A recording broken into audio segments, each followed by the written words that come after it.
Search லீடர்ஷிப்பை குறித்து நமக்கு ஒரு கிளாரிட்டி கொடுக்குற ஒரு சப்ஜெக்டை பேச போகிறேன். இது கொஞ்சம் உங்களுக்கு சிலருக்கு புதுசாக இருக்கலாம். புதுசாக இருந்துச்சுன்னா உடனே அப்படியே ஷட் டவுன் பண்ணி தப்பாக பேசுகிறாரு, எனக்கு இது உடன்பாடு இல்லை, அதெல்லாம் சொல்கிறது ரொம்ப easy. But can I challenge you that you look at the scriptures. வசனம் தான் நமக்கு மாடல். பாரம்பரியமாக என்னெல்லாம் செஞ்சுக்கிட்டு இருந்தோம், எப்படிலாம் இப்போதைக்கு இருக்குது, இப்போ இருக்கிற எஸ்டாப்ளிஷ்மெண்ட்டை கொஸ்டின் பண்ணுற மாதிரி ஏதாவது இருக்குதுன்னா உடனே ரியாக்ட் பண்ணிடக்கூடாது. அதுவும் நம்மளை பாதிக்குதுன்னு சொன்னால் நம்ம ரியாக்ஷன் மோடில் போகிறது ரொம்ப நார்மலாக ஆயிடுச்சு இன்றைக்கி. இப்போ சோஷியல் மீடியாலாம் நமக்கு இருக்கிறதுனால அங்கே நல்லதையும் பேசுகிறோம், ஒருத்தனை பிடிக்கலைனாலும் கிரிட்டிசிசமும் பண்ணுறோம், மீம்ஸ்லாம் வேற போடுறோம். நிறைய ரொம்ப ஸ்கில்ஸ்லாம் டெவலப் ஆயிடுச்சு நம்ம சபை தலைமைத்துவத்துக்குள்ளேயே. சரி, அவங்களுக்கு அதுதான் அழைப்புனா அவங்க செய்யட்டும், நோ ப்ராப்ளம். பட் நல்லா இப்போ நீங்கள் கேட்குறவங்க, those who are keen to learn, நீங்கள் கற்றுக்கொள்ளணும்னு விரும்புகிறவங்க கொஞ்சம் நல்லா ஓப்பன் மைண்டடாக இங்கே பாருங்கள், யார் என்ன சொன்னாலும் அப்படியே ஏற்றுக்கொண்டு போகிறது ஒரு எக்ஸ்ட்ரீம், ஒரு சரியில்லாத காரியம். இன்னொன்று என்ன தெரியுமா, நமக்குன்னு ஒரு ஸ்டீரியோ டைப் டெம்ப்ளேட்டை ஒன்று வச்சுக்கிட்டு அதுக்கு மாறா என்ன இருந்தாலும் வசனத்திலே இருந்தால் கூட நம்ம திறந்த மனதோடு பார்க்குறதில்ல. இது இன்னொரு எக்ஸ்ட்ரீம். இப்போ ஒரு எக்ஸாம்பிள் சொல்கிறேன், கவனிங்க. இந்த புக் ஆஃப் ரெவலேஷனு, இந்த புக் ஆஃப் டேனியலு, இந்த கடைசி கால செய்திகள் அதெல்லாம் கொடுத்து பார்க்கும்போது ரெண்டு எக்ஸ்ட்ரீம் இருக்குது. அதில் ஒன்று என்ன தெரியுமா, இந்த கடைசி காலத்தை கொடுத்து ரெவலேஷன் ரெவலேஷன் ரெவலேஷன் சொல்லி அவன் சொல்கிற தீர்க்க தரிசனத்தெல்லாம் அப்படியே வச்சுக்கிட்டு இன்னொருத்தன் சொல்லுவானா எப்போ இயேசு வருவார், இதே இந்த ரெவலேஷன் ரெவலேஷன் ரெவலேஷன் ஒன்று ரெவலேஷன் மேனியா, இன்னொன்று ரெவலேஷன் ஃபோபியா. என்ன தெரியுமா, பயம், ஐயோ அது வேணாமா, அது வெளிப்படுத்துகிற விஷயம் வேணாம், அது ரொம்ப கருகலான சப்ஜெக்ட்டு வேண்டாம், அது பக்கமே போகிறதில்ல. அது ஒரு எக்ஸ்ட்ரீமு, ரெவலேஷன் ஃபோபியா. இன்னொன்று ரெவலேஷன் மேனியா, எதுக்கு எடுத்தாலும் ரெவலேஷனு. இங்கே பாருங்கள், ரெண்டு எக்ஸ்ட்ரீம் வேண்டாம். புக் ஆஃப் ரெவலேஷனோ கடைசி காலத்தை குறித்தோ பைபிளில் ஏராளம் இருக்குது. இயேசு ரொம்ப தெளிவாக மத்தேயு 24, லூக்கா 21, மார்க் 13 ரொம்ப கிளியராக டிஸ்கிரைப் பண்ணியிருக்காரு. தானியேலில் உங்களுக்கு கொஞ்சம் அங்கே இமேஜஸ்ஸு கொஞ்சம் சிம்பாலிக்காக இருக்கிறது கொஞ்சம் கஷ்டமாக இருக்குது. புக் ஆஃப் ரெவலேஷனும் கொஞ்சம் கஷ்டமாக இருக்குது. ஆனால் இன்னும் எத்தனையோ வேத பகுதி இருக்குதே. ஸோ புக் ஆஃப் ரெவலேஷன் அல்லது எண்ட் டைம்ஸை குறித்து புரியாதுங்கிறத விட்டுறக்கூடாது. கடைசி காலத்தை குறித்து நம்ம அறிந்து கொள்ள வேண்டும் என்று இயேசு சொல்லியிருக்கிறார். இல்லைன்னா இயேசு சொல்லியிருக்க மாட்டாரே. So we must look at it. அதே போல் இந்த 5-fold ministry சர்ச் லீடர்ஷிப் குறித்து ஒரு காரியத்தை நான் இப்போ சொல்ல போகிறேன். என்னுடைய அண்டர்ஸ்டாண்டிங்கை சொல்கிறேன். If it is not in sync with what you believe, it's okay, no problem. You can discount what I'm saying, but I'm challenging you to look at the scriptures. இங்கே பவுல் பிரசங்கம் பண்ணுறத கவனிங்க. அப்போஸ்தலர் 17ஆம் அதிகாரம் 11ஆம் வசனத்தில், ஆக்ட்ஸ் சாப்டர் 17 and verse 11, அந்த பட்டணத்தார் யாரு? பெரேயா பட்டணத்து விசுவாசிகள் மனோவாஞ்சையாய் வசனத்தை ஏற்றுக்கொண்டு, முதல்ல ஒரு வசனம் பேசும் பொழுது அது மனோவாஞ்சையாய் கேட்க வேண்டும். ஆனால் அப்படியே அதை ஹோல்சேலாக அக்செப்ட் பண்ணக்கூடாது. விசுவாசிகள் இது. அவர்கள் என்ன பண்ணாங்களா, காரியங்கள் இப்படி இருக்கிறதா என்று தினந்தோறும் வேத வாக்கியங்களை ஆராய்ந்து பார்த்ததினால் there was daily research of scriptures by believers.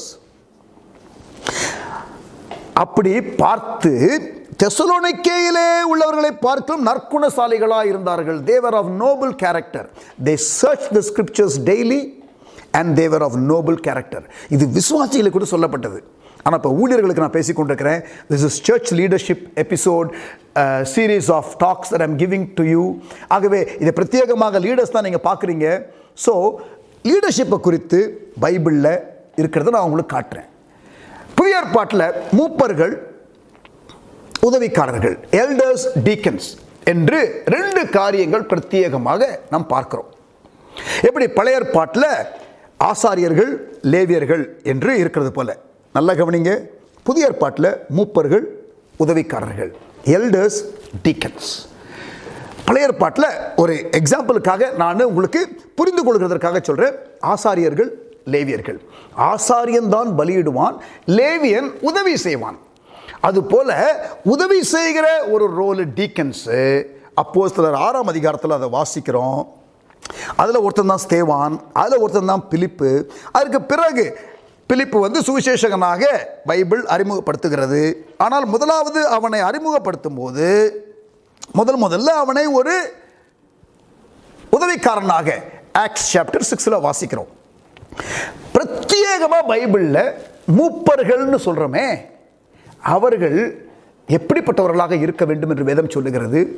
போதிக்கக்கூடியவர்களாகவும் இருக்க வேண்டும். They should have the ability to teach. Besides all the list of qualification, அவர்களுக்கு இருக்கிற தகுதிகள் எல்லாம் சொல்லிவிட்டு அதில் ஒரு காரியம் கூடுதலாக இருக்கும். உதவிக்காரர்களை விட பிரத்யேகமாக அவர்கள் என்ன பண்ணணும்? போதக சமர்த்தனாக இருக்க வேண்டும். They should have the ability to teach. சரி, இப்போ என்னுடைய புரிந்து கொள்ளுதல், இந்த 5-fold மினிஸ்ட்ரி என்று எபேசியர் 4ஆம் அதிகாரத்திலே பவுல் சொல்லுகிறாரே. சபையை குறித்து அதிகமாக பவுல் பேசுகிறது வந்து எபேசியர் நிருபம் தான். அதில் அவர் சொல்கிற 5 வித ஊழியங்கள், 13ஆம் வசனம், எஃபிஷியன்ஸ் 4:13. அவர் சிலரை அப்போஸ்தலராகவும், சிலரை தீர்க்கதரிசிகளாகவும், சிலரை சுவிசேஷகராகவும், சிலரை மேய்ப்பராகவும், போதகராகவும் ஏற்படுத்தினார். 5 விரல் இருக்குல்ல, கட்ட விரல். அப்போஸ்தலன் ஒரு ஸ்டெபிலிட்டியை கொண்டு வர்ற ஆள். ஆள்காட்டி விரல் டைரக்ஷன் காட்டுறது அல்லது பாவத்தை சுட்டி காட்டுறது ப்ராஃபட். 5 விரலில் நீளமான விரல் எது? இந்த நடு விரல், இவாஞ்சலிஸ்ட், ரீச்சிங் அவுட். கல்யாணம் பண்ணி வைக்கிற ஆள் யார்? பாஸ்டர், மோதிர விரல். அப்புறம் காதில் அழுக்கு இருந்தால் எந்த விரலை விடுவோம்? சுண்டு விரல். டீச்சர், சுத்தமாக காரியங்களை கரெக்டாக சொல்லிக் கொடுக்குறாள். 5-fold மினிஸ்ட்ரி புரிந்து கொள்வதற்கு ஒரு எக்ஸாம்பிளாக சொல்கிறேன். அப்போஸ்தலர், தீர்க்கதரிசி, சுவிசேஷகர், மேய்ப்பர், போதகர். இங்கே இவர்களை ஆண்டவர் ஏற்படுத்தினார். நல்லா கவனிக்கணும், ஆண்டவர் ஏற்படுத்தினார். எப்பொழுது ஏற்படுத்தினார்? அவர் பரமேறி போகும்பொழுது. when Jesus ascended, he gave gifts to the church. அவர் பரமேறி போகும் பொழுது ஈவுகளை கொடுத்தார். இதற்கு இன்னொரு பேர் உண்டு ஆங்கிலத்தில், அசென்ஷன் கிஃப்ட் மினிஸ்ட்ரீஸ். இயேசு பரமேறி போகும் பொழுது சபைக்கு அவர் அருளின ஈவுகள். இந்த 5 விதமான ஊழியங்கள் இருக்கிறதே, தலைமைத்துவ ஈவுகள் இருக்கிறதே. இது ஒட்டுமொத்தமாக சொல்ல வேண்டும் என்றால் மூப்பர்கள். நீங்கள் நிறைய இடத்துல பார்த்தீங்கன்னா பவுல் என்ன சொல்லுவார்? பிரதான மூப்பனாகிய நான் சொல்லுவார். பேதுரு சொல்லுவார் பிரதான மூப்பனாகிய நான் சொல்லுவார். மூப்பர் சங்கம் என்று சொல்லுவார்கள், தி எல்டர்ஸ் கவுன்சில்னு சொல்லுவாங்க. ஸோ அப்போ 5 வித ஊழியங்களையும் உடையவர்கள் இணைந்து இருக்கும் பொழுது அது வந்து எல்டர்ஸ் கவுன்சில். அப்போ ஒரு ஜெனரல் நேம் கொடுக்கணும்னா 5 விதமான ஊழியர்களுக்கு மூப்பர், எல்டர். நம்ம சபையில் வந்து என்ன பண்ணுவோம் தெரியுமா? வயசானவங்களை மூப்பர்ன்றோம். அப்புறம் கொஞ்சம் நிறைய பணம் கொடுத்தான்னா அவனை மூப்பர் ஆக்கிடுவோம். இல்லை நிறைய வந்து பிரச்சனை பண்ணுவான்னா அவனை மூப்பர்னு போட்டு அவன் கொஞ்சம் வாயை மூடிக்கிட்டு இருப்பான்னு சொல்லிட்டு அது கொஞ்சம் ஸ்ட்ராட்டஜிக்காக கொஞ்சம் போட்டு விட்டுறது. நான் சொல்கிறது புரியுதா? சிலருக்கு இந்த மூப்பர் கூட சொல்ல தெரியாது. சபையில் இவர் மூப்பனாருங்க. என்னது மூப்பனார்? மூப்பனார் செத்து போயிட்டார், காங்கிரஸ் தலைவராக இருந்தவர். மூப்பனார் இல்லை, மூப்பர். என்னது பைபிளில் என்ன போட்டிருக்கோ அது சொல்லுங்கள். மூப்பர், எல்டர். சரியா? சபையில் மூப்பனார், காங்கிரஸில் மூப்பனார், டிஎம்கேல மூப்பனார், இது இப்படி பேசக்கூடாது. பைபிளில் இருக்கிறத கரெக்டாக நம்ம வார்த்தையை சொல்லுவோம். என்னது? மூப்பர். அப்புறம் உதவிக்காரன், எல்டர், டீக்கன். பேதுரு தன்னை எல்டர் தாங்க சொல்கிறாரு. அப்போ 5-fold மினிஸ்ட்ரி ஒட்டுமொத்தமாக நீங்கள் சொல்லணும்னா மூப்பர். என்னுடைய அண்டர்ஸ்டாண்டிங்கை நான் சொல்கிறேன். You can challenge me with scriptures. இப்போ இந்த ஒரு காய்கறி கடைக்கு போனால் வெஜிடபிள்னு சொல்கிறோம்ல, அப்போ எல்லாம் வெஜிடபிள் தான். ஒன்று வேறு வேறு சைஸில் இருக்குது, ஷேப்பில் இருக்குது. பூசணிக்காய் ஒரு மாதிரி இருக்கும், புடலங்காய் நீளமாக இருக்கும் இல்லையா? டிஃப்ரெண்ட் சைஸஸ்ஸு, ஷேப்பு இருக்குல்ல. அது போல் இந்த 5-fold மினிஸ்ட்ரி ஒட்டுமொத்தமாக சொன்னால் வெஜிடபிள்னு சொல்கிற மாதிரி எல்டர். அப்புறம் உள்ள வந்து ஒவ்வொரு அந்த ஸ்பெசிஃபிக் கிஃப்ட் இருக்கு இல்லையா? Apostle, prophet, இவாஞ்சலிஸ்ட், pastor, teacher. இவங்க ஒட்டுமொத்தமாக இவங்க 5 பேருக்கும் என்ன வேலை? இப்போ ஒவ்வொருவருக்கும் பிரத்யேகமாக ஒரு யூனிக் கிஃப்டிங் இருக்கு, ஒரு யூனிக் ஒரு ரோல் இருக்கு, அவர்களுக்கு விசேஷ ஒரு கிருபை இருக்கு. ஆனால் பிரத்யேகமாக இந்த 5 பேருக்கும் என்ன வேலை? இங்கே பாருங்க, 5 பேருக்கும் சபையில் தான் வேலை. நல்ல கவனிங்க. ஆனால் நம்ம ட்ரெடிஷ்னலாக இவாஞ்சலிஸ்ட்னா வெளியில், பாஸ்டர்னா உள்ள, மீதி 3 எங்கன்னே தெரில.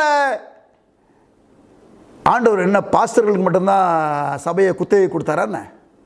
Sometimes the way we do things are more practical, convenience based and traditional based and existing trend and pattern and template based.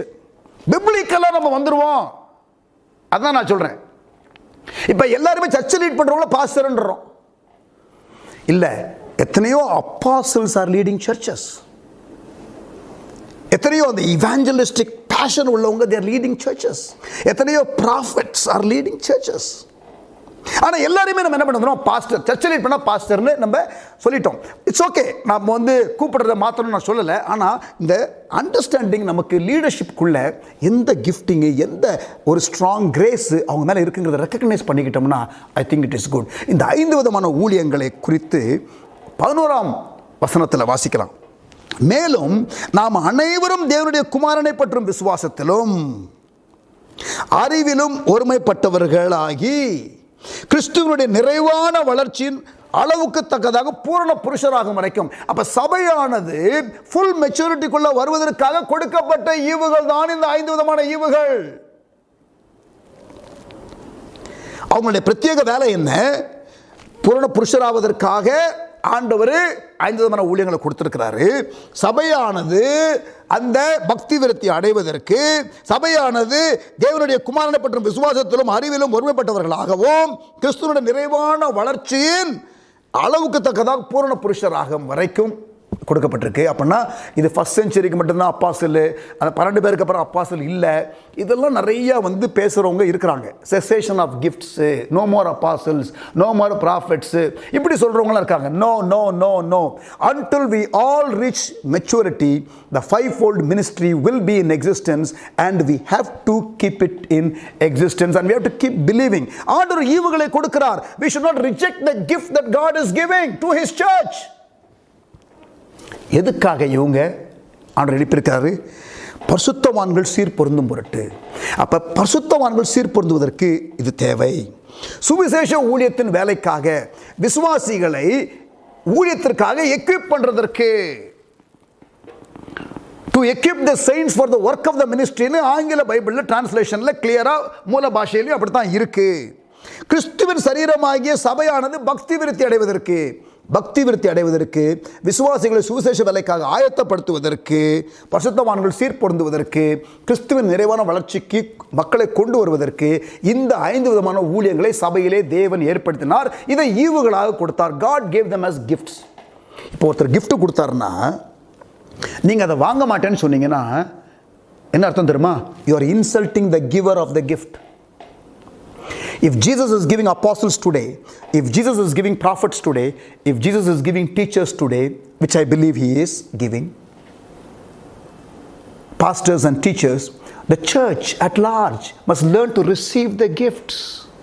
And the best way to honor the gift that God is giving is receive it with a grateful heart and use the gift for which it was given, or allow the gift to bless you the way it is meant to bless you. So church leaders கவனிங்க, இதை கேட்குற leaders, நீங்கள் இவாஞ்சலிஸ்டா, நீங்கள் பாஸ்டரா, நீங்கள் அப்பாசலா, டீச்சரா, எந்த flavour, what grace has got given? சர்ச்சை lead பண்ணுறீங்க, ரைட்டு, பட் என்ன கிரேஸு? நல்லா கவனிங்க, உங்களுக்கு என்ன கிரேஸ் இருக்கோ ஒன்று ப்ரிடாமினண்ட்டாக இருக்கும். there will be 1 or 2 that is also there in activation, but ஒன்று டாமினண்ட்டாக இருக்கும், 1 or 2 டார்மெண்ட்டாக இருக்கும், but 1 or 2 there will be something that is in activation. But ப்ரிடாமினண்ட்டாக என்ன இருக்குது அதை நீங்கள் பார்த்துக்கொள்ளுங்க.